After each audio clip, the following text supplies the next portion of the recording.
comment expliquer les dynamiques effrénées de l'économie numérique? La propagation entraînée de poudre de l'information, l'adoption extrêmement rapide de nouveaux usages et la constitution accélérée de communautés de plusieurs millions de personnes interpellent, tout comme la capacité d'une poignée d'opérateurs à prospérer au cœur de ces dynamiques cumulatives. Trois lois empiriques de l'économie du web permettent de comprendre ce sentiment d'accélération et ont des impacts bien concrets sur la stratégie d'entreprise. La première loi est appelée loi de Moore, du nom de Gordon Moore, cofondateur du géant mondial des semi-conducteurs, Intel. Dès 1965, il prédisait que le nombre de transistors par circuit intégré doublerait chaque année à prix constant. Si sa prédiction relevait plus de l'intuition que d'une pure logique mathématique, elle s'est révélée globalement vraie. À prix constant, les capacités des semi-conducteurs cruciaux pour le processeur de votre ordinateur ou la mémoire de votre smartphone augmentent de façon très sensible. Cette loi induit, entre autres, que les produits technologiques les plus avancés finissent toujours par se démocratiser, que la course à l'innovation et la baisse des prix sont presque inévitables, et que certaines technologies encore peu rentables dans l'immédiat ont de bonnes chances de l'être assez rapidement.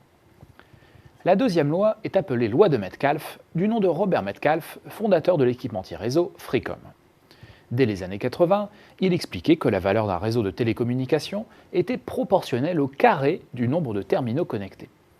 Là encore, malgré certaines limitations, son constat s'est révélé très juste.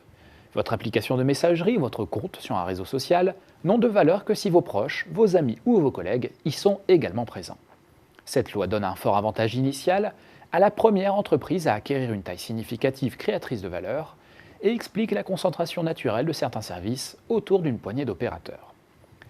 La troisième loi, enfin, est appelée loi de Reed, du nom de David Reed, spécialiste des réseaux et pionnier des technologies Internet. Au début des années 2000, il avançait que le potentiel de mise en réseau suggéré par la loi de Metcalfe était sous-estimé, en ce que les utilisateurs d'un réseau n'ont pas nécessairement des relations de gré à gré, mais peuvent former des groupes, des communautés, en un mot se fédérer et collaborer pour générer encore plus de valeur.